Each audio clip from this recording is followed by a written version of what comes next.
um deste? Sou louca pelo meu.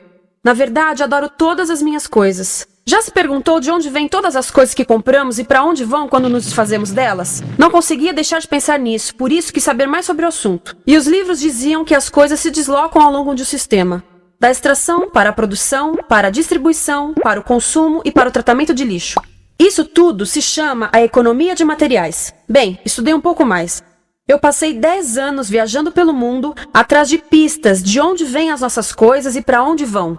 E sabe o que eu descobri? Esta não é toda a história. Falta muita coisa nessa explicação. Em primeiro lugar, neste sistema parece que está tudo bem, sem problemas. Mas, na verdade, é um sistema em crise, porque trata-se de um sistema linear. E nós vivemos num planeta finito. E não se pode gerir um sistema linear num planeta finito, indefinidamente. Em todas as suas etapas, este sistema interage com o mundo real. A vida real não acontece numa página em branco. Interage com sociedades, culturas, economias, o ambiente. E durante as etapas, a vida vai se chocando contra seus limites. Limites que aqui não vemos porque o diagrama está incompleto. Então, voltemos atrás para preencher alguns espaços e ver o que falta. Uma das coisas mais importantes em falta são as pessoas. Sim, pessoas. As pessoas vivem e trabalham em todas as etapas desse sistema, onde algumas são um pouco mais importantes que outras. Algumas têm maior poder de decisão. Quem são elas? Comecemos pelo governo. Meus amigos dizem que eu devia usar um tanque para simbolizar o governo, e isso é uma realidade em muitos países, e cada vez mais também no nosso. Afinal, mais de 50% dos nossos impostos vão para os militares. Mas vou usar uma pessoa para simbolizar o governo, porque acredito nos valores e na visão de que o governo deve ser das pessoas, pelas pessoas, para as pessoas. A função do governo é olhar por nós, cuidar de nós. Esse é o seu trabalho. Depois vem as corporações. O que leva as corporações a parecerem maiores que o governo é porque elas são maiores que o governo. Atualmente, entre as 100 maiores economias da Terra, 51 são corporações. À medida que as corporações foram crescendo, em tamanho e poder, assistimos a uma pequena mudança no governo, como se estivessem mais preocupados com o bem-estar deles do que com o nosso. Muito bem, então vejamos o que mais falta nessa imagem. Começaremos pela extração, que é uma palavra pomposa para exploração de recursos naturais, que por sua vez é uma palavra pomposa para destruir o planeta. A verdade é que cortamos as árvores, arrebentamos as montanhas para extrair os metais, consumimos toda a água e exterminamos os animais. Aqui enfrentamos o nosso primeiro limite. Estamos ficando sem recursos naturais. Estamos utilizando demasiados materiais. Sei que isto pode ser difícil de ouvir, mas é a verdade. Por isso temos que lidar com isso. Durante apenas as 3 últimas décadas, foram consumidos 33% dos recursos naturais do planeta. Desapareceram. Cortamos, minamos, perfuramos e destruímos o planeta tão depressa que estamos debilitando a capacidade do planeta para sustentar o nosso modo de vida. Aonde eu vivo, nos Estados Unidos, resta-nos menos de 4% da nossa floresta original. 40% dos cursos de água estão impróprios para o consumo. E o nosso problema não é apenas estarmos utilizando demasiados recursos, mas o fato de estarmos utilizando mais do que a nossa parte. Temos 5% da população mundial, mas usamos 30% dos recursos mundiais. Se todos consumissem ao ritmo dos Estados Unidos, precisaríamos de 3 a 5 planetas. E sabem uma coisa? Só temos um. Então, a resposta do meu país a essa limitação é simplesmente ir tomar dos outros. Este é o terceiro mundo, que alguém dirá tratar-se apenas de uma expressão para designar o local para onde foram as nossas matérias-primas. E o que é que acontece? A mesma coisa, destruição do local. 75% das zonas de pesca do planeta estão sendo exploradas ao máximo ou além da sua capacidade. Desapareceram 80% das florestas originais do planeta. Só na Amazônia perdemos 2.000 árvores por minuto, o equivalente a um campo de futebol por minuto. Então, e as pessoas que vivem aqui? Bem, de acordo com esses sujeitos, eles não são donos desses recursos, mesmo que vivam lá há gerações. Não são donos dos meios de produção, nem compram muitas coisas. Nesse sistema, quem não possui nem compra muitas coisas não tem valor. A seguir, as matérias-primas seguem para a produção, onde utilizamos energia para misturar químicos tóxicos com recursos naturais para produzir produtos contaminados com tóxicos. Há atualmente no comércio mais de 100.000 químicos sintéticos. Apenas um punhado foi testado para avaliar o seu impacto na saúde, e nenhum foi testado em relação aos impactos sinérgicos na saúde, ou seja, a interação com todos os outros químicos aos quais estamos expostos diariamente. Por isso, desconhecemos o impacto total deles na saúde e no ambiente. Mas sabemos uma coisa: os tóxicos entram e saem. Enquanto continuarmos a introduzi-los nos nossos sistemas de produção industrial, continuaremos a inserir esses tóxicos nos produtos que levamos para nossas casas, trabalho e escolas, e claro, para nossos corpos. Como os BFRs, ou retardantes de incêndio à base de brometo, que tornam as coisas mais resistentes ao fogo, mas são super tóxicos. São neurotóxicos, ou seja, tóxicos para o cérebro. O que é que estamos fazendo usando esses químicos? Apesar disso, os usamos em nossos computadores, eletrodomésticos, sofás, colchões e até alguns travesseiros. Sim, pegamos nossos travesseiros, os revestimos com neurotoxinas, levamos para casa e dormimos por 8 horas com eles. Não sei, mas acho que num país com tanto potencial, poderíamos ter uma maneira melhor de evitar que as cabeças peguem fogo à noite. Sabia que essas toxinas vão se acumulando ao longo da cadeia alimentar e se concentram nos nossos corpos? Sabe qual é o alimento do topo da cadeia alimentar com o nível mais elevado de químicos tóxicos? O leite materno. Isto significa que os menores membros das nossas sociedades, os nossos bebês, recebem as maiores doses de químicos tóxicos das suas vidas a partir do leite das suas mães. Não acha que é uma incrível violação? A amamentação deveria ser o mais importante ato humano de nutrição. Deveria ser algo sagrado e seguro. A amamentação continua a ser o melhor e as mães devem amamentar, mas nós deveríamos proteger esse ato. Eles deviam protegê-lo. Eu pensava que zelavam pelos nossos interesses. As pessoas que mais sofrem com esses produtos químicos são os trabalhadores das fábricas. Muitos são mulheres em idade reprodutiva, que trabalham com toxinas que afetam a gestação, carcinogênicos e muito mais. Agora eu pergunto, que tipo de mulher em idade reprodutiva trabalharia num emprego deste, exposta a estas toxinas, a não ser uma mulher sem outra alternativa? Essa é uma das maravilhas desse sistema. A erosão dos ecossistemas e economias locais, aqui, garante um fluxo constante de pessoas sem alternativas. No mundo, há 200 mil pessoas por dia se deslocando de ambientes que as sustentaram ao longo de gerações para cidades, onde muitas vivem em bairros de lata, à procura de emprego, por mais tóxico que seja. Não só os recursos são desperdiçados ao longo desse sistema, mas também pessoas, comunidades inteiras são desfeitas. Sim, as toxinas entram e saem. Muitas delas saem das fábricas em produtos, e muitas mais saem como subprodutos, ou poluição. E estamos falando de muita poluição. Nos Estados Unidos, as indústrias admitem liberar mais de 1.800.000 quilos de químicos tóxicos por ano.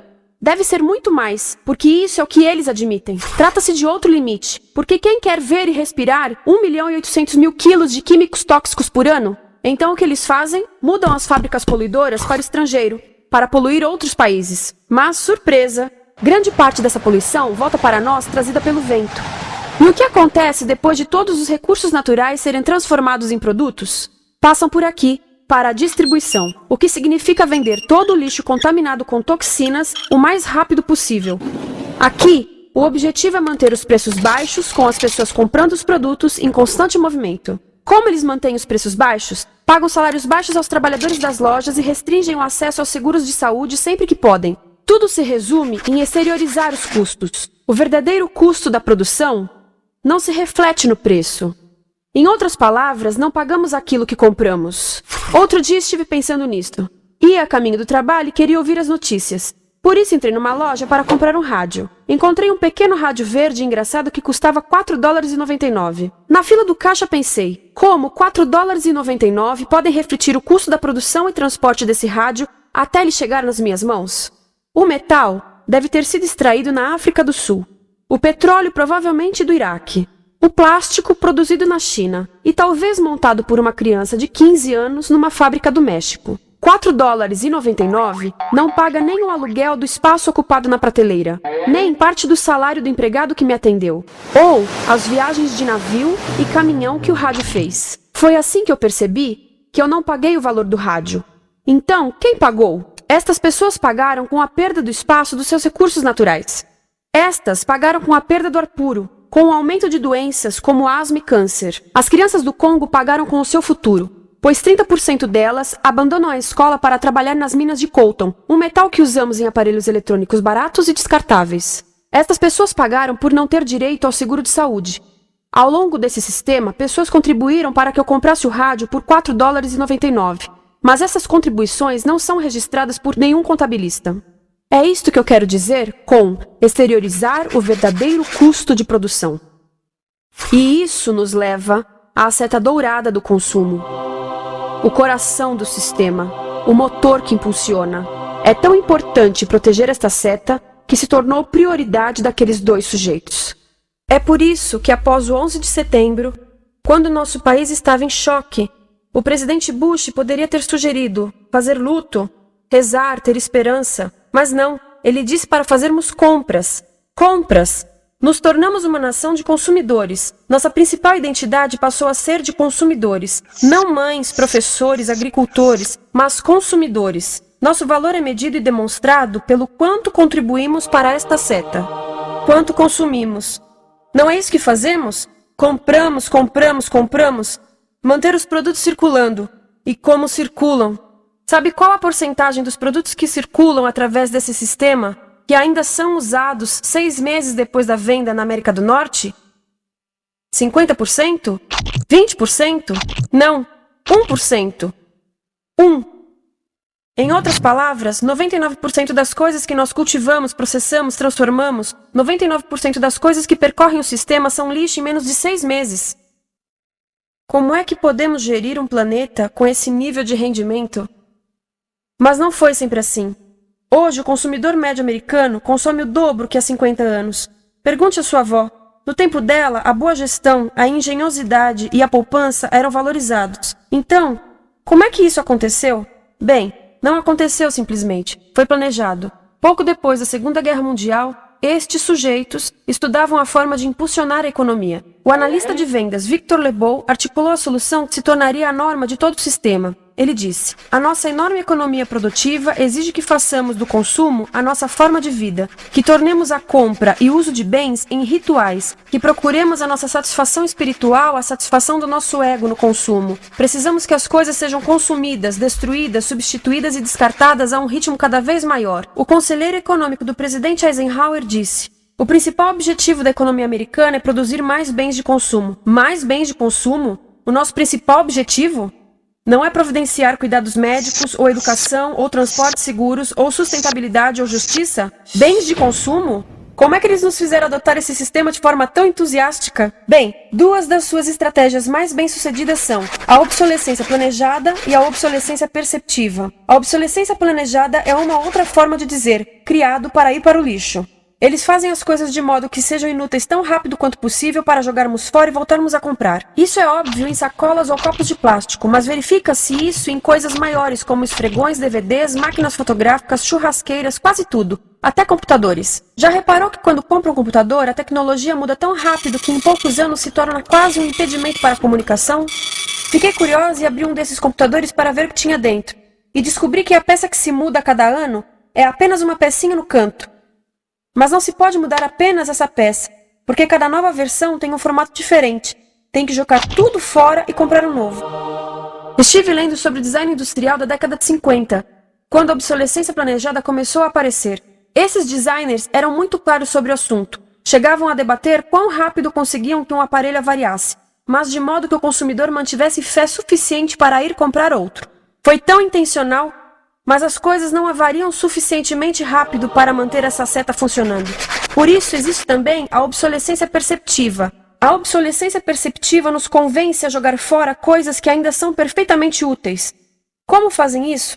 Mudam a aparência das coisas. Por isso, se comprou suas coisas há alguns anos, todos percebem que você não tem contribuído para essa seta. E como o nosso valor depende da nossa contribuição para essa seta, isso pode ser embaraçoso.